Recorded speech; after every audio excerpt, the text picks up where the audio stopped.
Hello friends, मैं हूं Devendra Sahu. YouTube के इस चैनल डीके मैथ्स ट्यूटर में आपका स्वागत है। इन दिनों हम जो है लीनियर अलजेब्रा कंटिन्यू कर रहे हैं और ये जो चैप्टर नंबर 2 है उसके जो इंपॉर्टेंट कॉन्सेप्ट्स हम देख रहे हैं ना। इससे पहले जो वीडियो में मैंने ट्रांजिशन मैट्रिक्स है, कॉलम स्पेस है, रो स्पेस, उस पर डिस्कशन किया था। आज भी बहुत इंपॉर्टेंट कॉन्सेप्ट पर डिस्कशन करेंगे।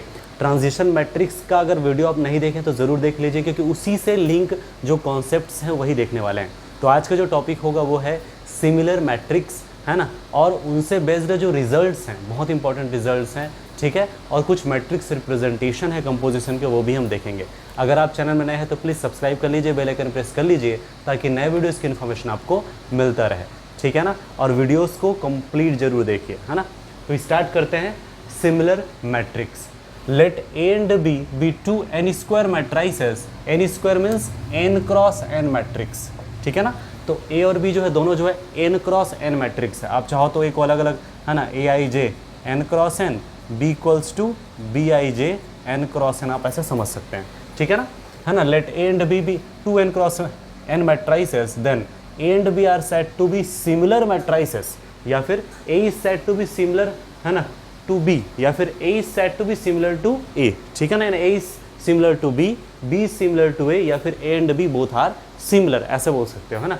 If there exists a non-singular n square matrix P such that PA P inverse equals to B, या फिर A equals to P inverse BP, ये जो प्रॉपर्टी अगर ये होल्ड हो गया ना तो हम कहते हैं A और B दोनों क्या है, सिमिलर है, ठीक है। क्लियर है तो अच्छे से आप नोट कर लीजिए, है ना।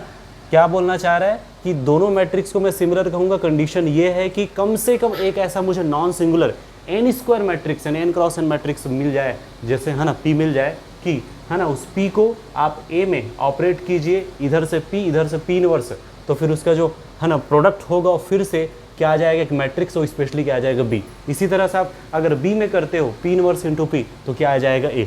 तो इसका मतलब A और B दोनों क्या है, सिमिलर। और सिम्बोलिकली हम इस तरह से कहते हैं एंड बी आर सिमिलर। और सिमिलर हो गया ना, इंटरेस्टिंग फैक्ट ये है कि दोनों के पूरे प्रॉपर्टीज होल्ड हो जाएगा।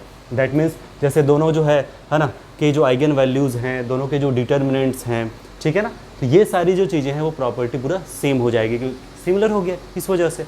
अब एक इंटरेस्टिंग फैक्ट है, ये जो P है उसको कैसे ढूंढेंगे। नॉन सिंगुलर मतलब इन्वर्टिबल का कॉन्सेप्ट है ना, तो P को कैसे फाइंड करते हैं।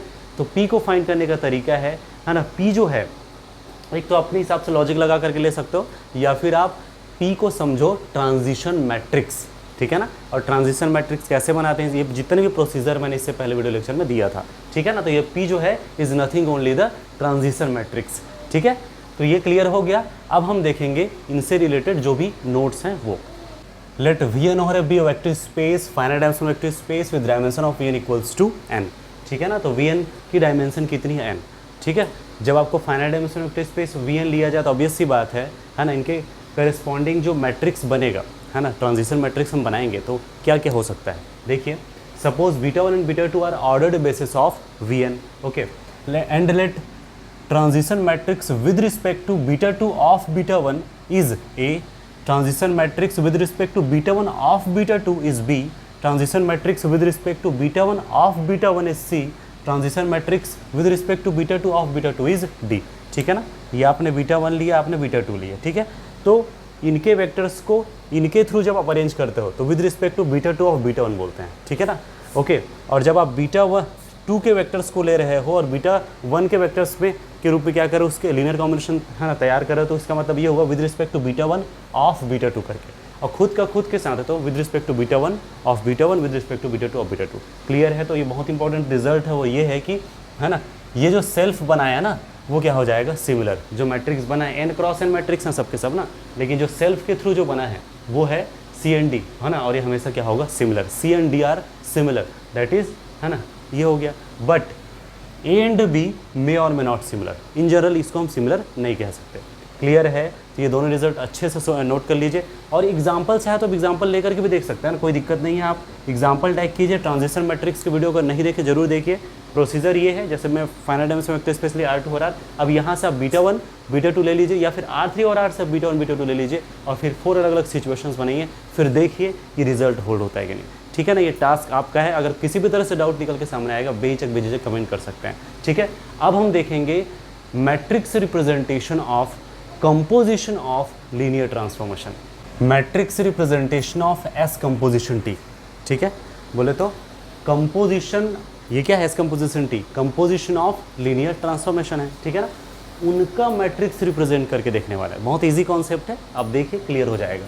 और एक चीज़ और, लीनियर ट्रांसफॉर्मेशन का मैंने मैट्रिक्स रिप्रेजेंटेशन करके एक अलग से वीडियो ही अपलोड किया था, वो ज़रूर देखिएगा, बहुत इंटरेस्टिंग और इंपॉर्टेंट है ना, ठीक है। Let V n, V m and V r are be 3 vector spaces over field F, ठीक है ना, ये तीनों जो वेक्टर स्पेस है फील्ड एफ पर फाइनाइट डायमेंशनल ना, with dimension of n equals to n, dimension of m equals to m and dimension of V r equals to r, ठीक है, एन एम एंड आर इनकी dimensions है। Okay clear. Suppose T from V n to V m and S from V m to V r linear transformations. T है ना, जो T है वो V n to V m में define है और एस जो है V m to V r में डिफाइन है। ये दोनों सेम होना जरूरी, तब तो कंपोजिशन डिफाइन होगा, ठीक है ना। ये आपका हुआ वी एन, ये आपका हुआ वी एम और ये आपका हुआ V r. Composition of linear transformation is again linear transformation, okay है ना। तो ये जो है टी और ये जो है आपका एस, जैसे कोई अल्फा है तो ये टी ऑफ अल्फा, फिर हो जाएगा S of T of alpha करके, और इसी क्या बोलते हैं S composition T of alpha, yes. तो इसका मतलब ये हुआ एस कंपोजिशन टी। तो टी एस तो मिला क्या, S composition T from V n to V r, yes, from V n to V r is also L T, clear. अब इसी का जो है मैट्रिक्स रिप्रेजेंटेशन देखने वाले हैं। तो पहले तो इन दोनों का देखना पड़ेगा, ठीक है। तो पहले तो बेसिस हम ले लेंगे, ठीक है ना। तो ये वी एन है, वी एम है, वी आर है ना, इन तीनों से ऑर्डर्ड बेसिस लेना है। Beta 1 equals to x1 x2 x1 xn, ordered basis of V n. Beta 2 equals to y1 y2 and so on ym, ordered basis of V m. And beta 3 equals to ordered basis हमने क्या लिया, z1 z2 and so on zr करके of V r, ठीक है। तो ये तीनों जो है ऑर्डर्ड बेसिस हैं respectively V n, V m and V r, okay. Consider matrix representation of T with respect to beta 1 and beta 2 equals to, obviously है ना, इन दोनों से जो मैट्रिक्स रिप्रेजेंटेशन होगा वो होगा m क्रॉस n मैट्रिक्स, ठीक है। और यहाँ से जो मैट्रिक्स रिप्रेजेंटेशन होगा, ठीक है, यानी matrix representation of s with respect to beta 2 and beta 3 होगा ना, ये होगा r क्रॉस m मैट्रिक्स, ठीक है। तो ये हो गया a m क्रॉस n और ये हो गया b r क्रॉस m। अब दोनों का कंपोजिशन ऑब्वियसली लॉजिक लगाओ, है ना, b और a जब मल्टीप्लाई होगा, ठीक है ना, यानी कि b r क्रॉस m और a m क्रॉस n, तब ये m m सेम होता है, तब तो मल्टीप्लाई होता है ना, r क्रॉस n करके, तो मिलेगा b इंटू a। यही हमारा क्या है, कंपोजिशन लीनियर ट्रांसफॉर्मेशन का मैट्रिक्स रिप्रेजेंटेशन है। बोला तो इसका है ना, एस कंपोजिशन टी का मैट्रिक्स रिप्रेजेंटेशन होगा with respect to beta 1 and beta 3, ध्यान रखना, with respect to beta 1 and beta 3 क्या मिलेगा, आर क्रॉस एन मैट्रिक्स। यहाँ से भी लिंक हो रहा है ना आर क्रॉस एन मैट्रिक्स, ठीक है। यहाँ से भी आप देख सकते हो बी इंटू ए करेंगे तो क्या आएगा, आर क्रॉस एन मैट्रिक्स, ठीक है ना। तो एस है ना, टी है एस है तो मिला क्या एस कंपोजिशन टी, तो ए और बी है तो मिला क्या बी इंटू ए करके। तो B into A that means C is called matrix representation of S composition T with respect to beta 1 and beta 3, ठीक है, क्लियर है। तो मैं उम्मीद करता हूँ जितने भी कॉन्सेप्ट हमने बताया सभी क्लियर हुआ होगा। पसंद आया तो लाइक कीजिए, अपने फ्रेंड्स को शेयर जरूर कीजिए, और अगर अभी तक आपने चैनल को सब्सक्राइब नहीं किया तो प्लीज़ सब्सक्राइब कर लीजिए। ये जो चैनल है स्पेशली हायर मैथमेटिक्स को डेडिकेटेड है।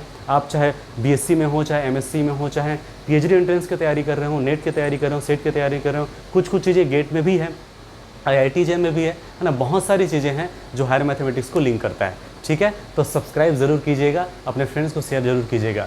तो फिलहाल आज के लिए इतना ही। Thank you for watching this video.